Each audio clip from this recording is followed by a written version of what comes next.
Of the Ground of Induction by John Stuart Mill. 1. Induction properly so called, as distinguished from those mental operations, sometimes, though improperly, designated by the name, which I have attempted in the preceding chapter to characterize, may, then, be summarily defined as generalization from experience. It consists in inferring from some individual instances in which a phenomenon is observed to occur, that it occurs in all instances of a certain class, namely, in all which resemble the former, in what are regarded as the material circumstances. In what way the material circumstances are to be distinguished from those which are immaterial, or why some of the circumstances are material and others not so, we are not yet ready to point out. We must first observe, that there is a principle implied in the very statement of what induction is, an assumption with regard to the course of nature and the order of the universe, namely, that there are such things in nature as parallel cases, that what happens once, will, under a sufficient degree of similarity of circumstances, happen again, and not only again, but as often as the same circumstances recur.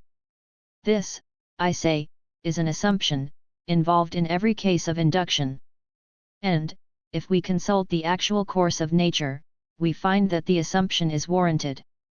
The universe, so far as known to us, is so constituted, that whatever is true in any one case, is true in all cases of a certain description. The only difficulty is, to find what description.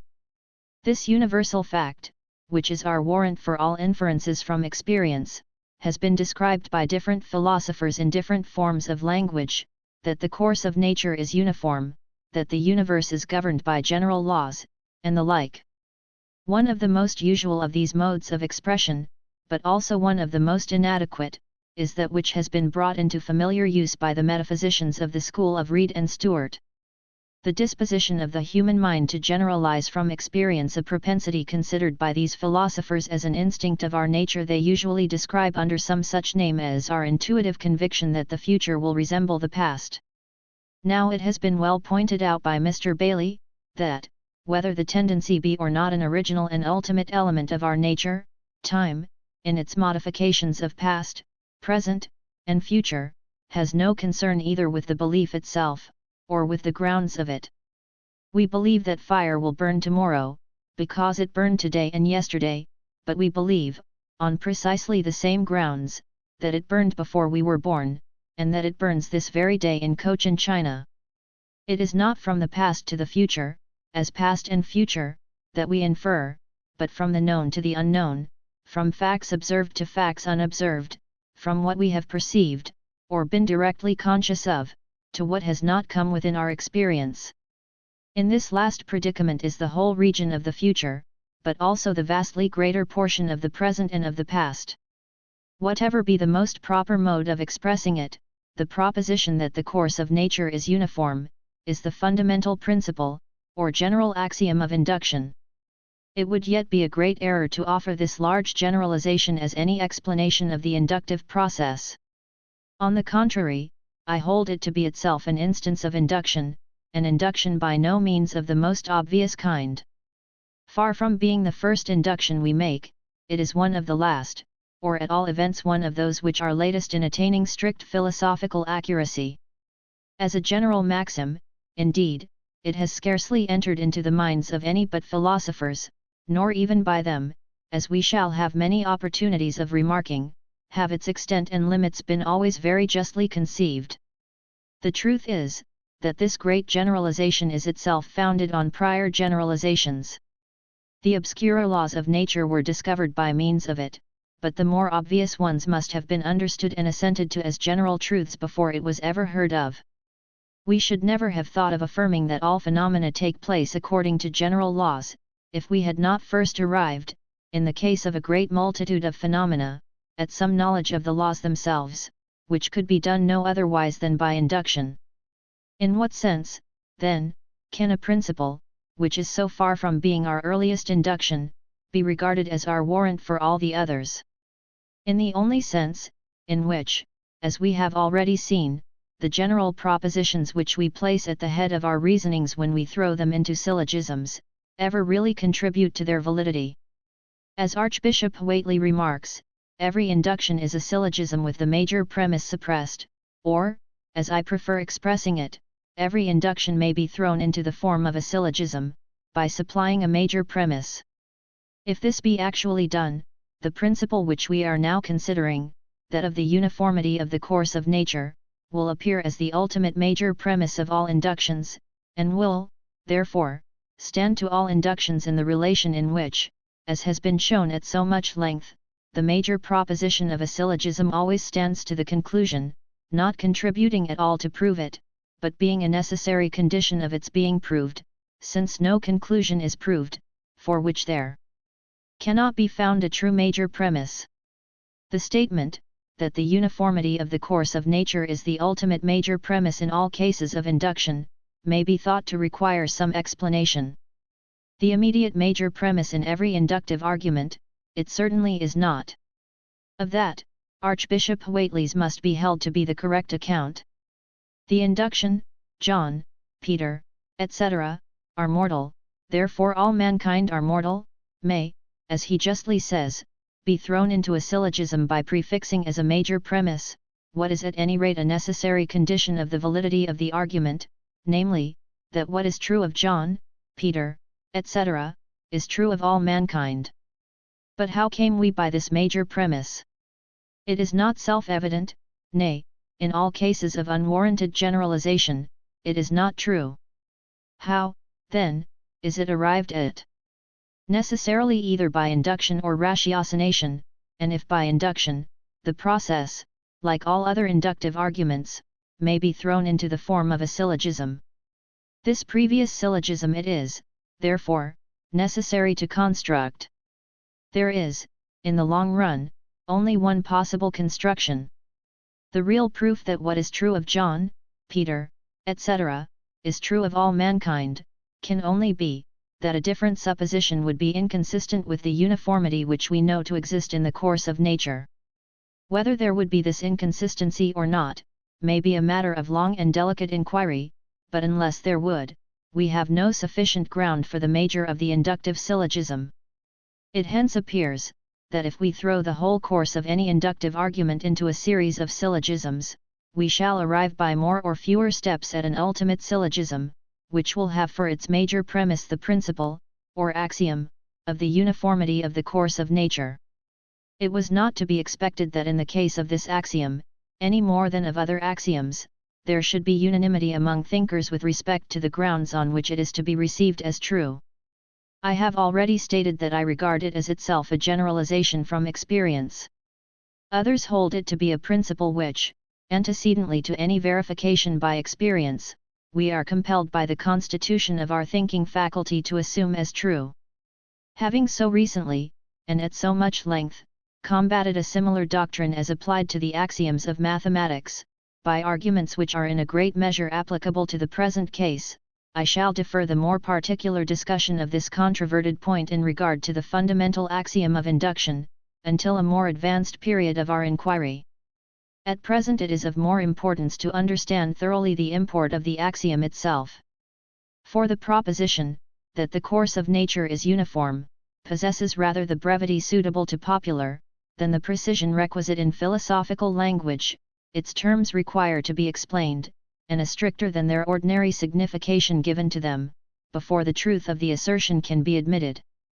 To every person's consciousness assures him that he does not always expect uniformity in the course of events, he does not always believe that the unknown will be similar to the known, that the future will resemble the past.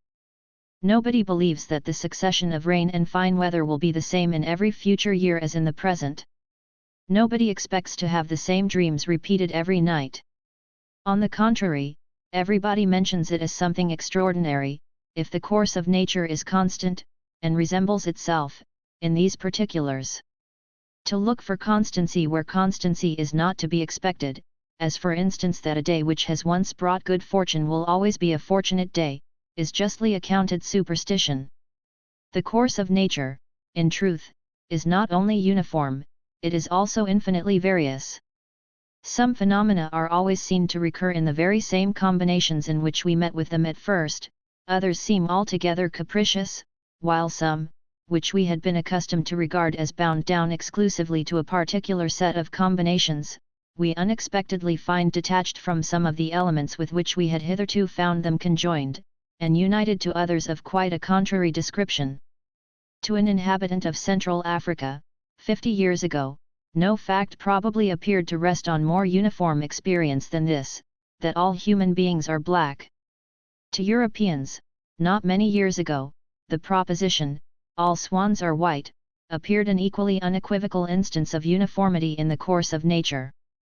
Further experience has proved to both that they were mistaken, but they had to wait 50 centuries for this experience. During that long time, mankind believed in a uniformity of the course of nature where no such uniformity really existed. According to the notion which the ancients entertained of induction, the foregoing were cases of as legitimate inference as any inductions whatever. In these two instances, in which, the conclusion being false, the ground of inference must have been insufficient, there was, nevertheless, as much ground for it as this conception of induction admitted of. The induction of the ancients has been well described by Bacon, under the name of inductio per enumerationem simplicem, ubi non reperitur insta ntia contradictoria. It consists in ascribing the character of general truths to all propositions which are true in every instance that we happen to know of. This is the kind of induction which is natural to the mind when unaccustomed to scientific methods. The tendency, which some call an instinct, and which others account for by association, to infer the future from the past, the known from the unknown, is simply a habit of expecting that what has been found true once or several times, and never yet found false, will be found true again. Whether the instances are few or many, conclusive or inconclusive, does not much affect the matter. These are considerations which occur only on reflection. The unprompted tendency of the mind is to generalize its experience, provided this points all in one direction, provided no other experience of a conflicting character comes unsought. The notion of seeking it, of experimenting for it, of interrogating nature, to use Bacon's expression, is of much later growth.